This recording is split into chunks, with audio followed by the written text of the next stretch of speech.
दोस्तों, फिलिस्तीन में इजराइल का आतंकवाद रुकने का नाम नहीं ले रहा है। जहां वो रह रह करके हर जगह जो है बम गिराने का काम कर रहा है। अमूमन फिलिस्तीन के अंदर कोई ऐसी जगह बची नहीं है जो सुरक्षित हो, और जो बचे हुए हैं राहत शिविर कैंप, उसको भी लगातार निशाना बना रहा है इजराइल, और दुनिया बस इस पर खामोश बैठी हुई है। बड़े बड़े संगठन बने हुए हैं, बड़े बड़े तंजीमें बनी हुई हैं, और हर कोई सिर्फ टकटकी लगाए देख रहा है। या तो किसी हमले की निंदा की जा रही है, या तो उसके कदम की तारीफ की जा रही है।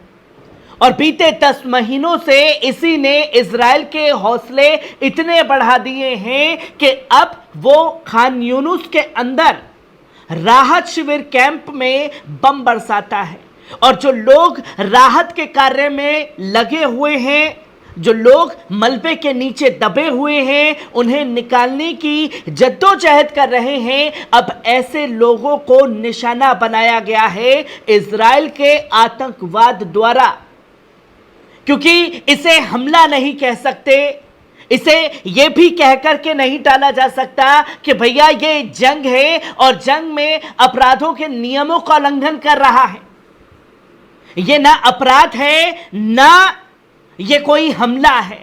ये सिर्फ और सिर्फ इजराइल का आतंकवाद है जिसकी तस्वीर लोगों के सामने आई है। और आप इस पूरी स्क्रीन पर इस तस्वीर को देख सकते हैं कि किस तरीके से खान यूनुस में बम बरसाने का काम किया गया और राहत कार्य में लगे हुए लोगों को ही शहीद करने का काम किया गया है। इस तस्वीर को ब्लर मैंने इसलिए कर रखा है ताकि जो वीडियो तस्वीरें सामने आई हैं वो यकीनन डराने वाली हैं। क्योंकि खान यूनुस की सड़कों पर लाशें ही लाशें बिखरी हुई हैं, जहां खुलासा किया गया है, जो कि आप साफ तौर पर देख सकते हैं कि इजराइल ने खान यूनुस में एक और नरसंहार किया है। उन्होंने अमेरिकी करारदाद द्वारा वित्त पोषित बमों का उपयोग करते हुए अल-मवासी में एक निर्दिष्ट मानवीय क्षेत्र पर बमबारी की, जिसमें 71 लोगों को शहीद कर दिया गया है और सैकड़ों लोगों को घायल करने का काम किया गया है। और इस बार उन लोगों को टारगेट किया है जो लोग खोज एवं बचाव दल का हिस्सा थे, जो मलबे में दबे हुए लोगों को बचाने की कोशिश कर रहे थे। उन लोगों को शहीद करने का काम इजराइल के आतंकवाद द्वारा किया गया है, जिसकी तस्वीर लोगों के सामने आई है। और इस हमले के बाद में दो देशों के दो बड़े बयान सामने आए हैं, जहां आप सबसे पहले देख सकते हैं कि सऊदी अरब का भी बड़ा कदम उठा चुका है। क्योंकि वो बड़ा कदम आप सिर्फ इस बात में देख सकते हैं कि भैया ये हमला हुआ है खान यूनुस में, हम बड़ा कदम सिर्फ यही उठा सकते हैं कि इजराइल के हमले की निंदा कर सकते हैं, जो कि बखूबी बीते 10 महीनों से सऊदी अरब सिर्फ यही करता हुआ आ रहा है। ना तो आज तक कोई बड़ा एहतजाज सऊदी अरब में इजराइल के खिलाफ हुआ, और ना ही आज तक इजरायली कंपनियां बंद हुई हैं।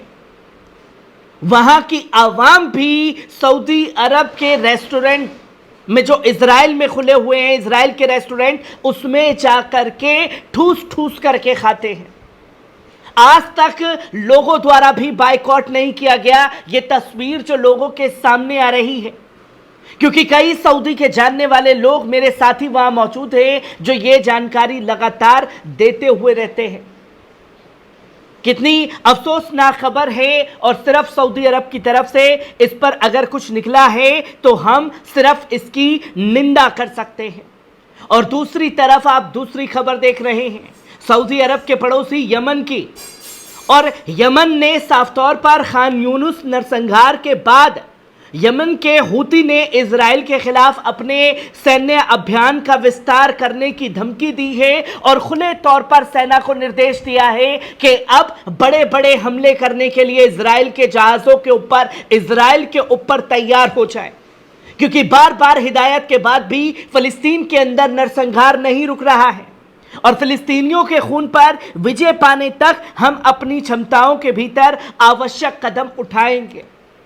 एक तरफ सबसे अमीर मुस्लिम देश सऊदी अरब, और दूसरी तरफ सबसे गरीब मुस्लिम देश यमन, जो खुल करके कह रहा है कि हमारे भाइयों का खून बह रहा है तो हम निंदा नहीं करेंगे, बल्कि अपनी सेना को आदेश दिए कि तेजी से हमला करना अब इजराइल के ऊपर शुरू कर दो।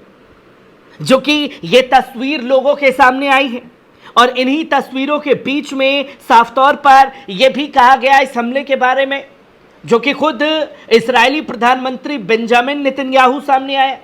और नेतन्याहू ने यह साफ तौर पर कहा कि 13 जुलाई को खान यूनुस नरसंहार में फिलिस्तीनी प्रतिरोध में एक उच्च रैंकिंग कमांडर को मारने का दावा कर दिया।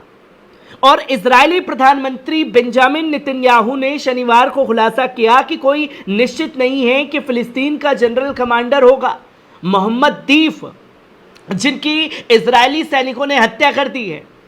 अब खान यूनुस में 71 लोगों को शहीद किया गया।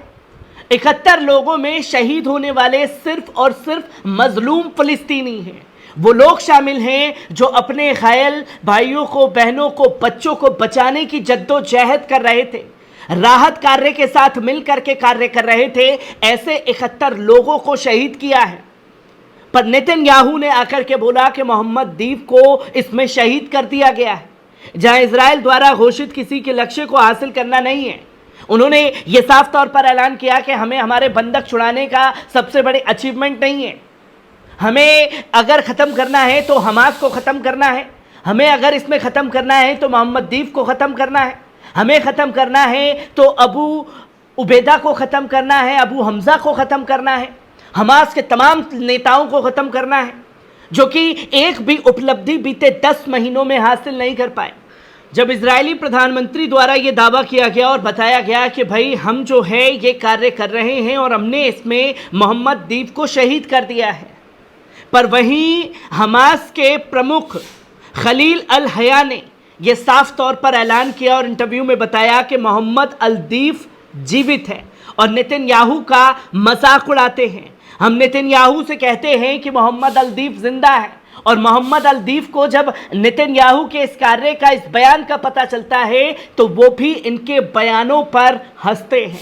एक तरफ इजरायली प्रधानमंत्री जो ये कह रहा है कि हमने मोहम्मद अल दीफ को खान यूनुस में शहीद कर दिया है, और खान यूनुस में 71 मजलूम फिलिस्तीनियों को शहीद करने का काम जो है वो किया गया है, जिसकी तस्वीर लोगों के सामने है। और इसने यकीनन खासतौर पर खलबली मचाने का भी काम कर दिया है कि लगातार आतंकवाद बढ़ता जा रहा है और अमेरिका इजराइल को रोकने के बजाय वो ये कहते हैं कि हमास को शर्तें माननी चाहिए, और हमास शर्तें मानेगा तभी जाकर के जंग जो है वो खास तौर पर रुकेगी, वरना जंग रुकने वाली नहीं है। और नरसंहार रुकने का नाम फिलिस्तीन में ले नहीं रहा है, जहां खान यूनुस में सिर्फ और सिर्फ लाशें बिखरी पड़ी हैं।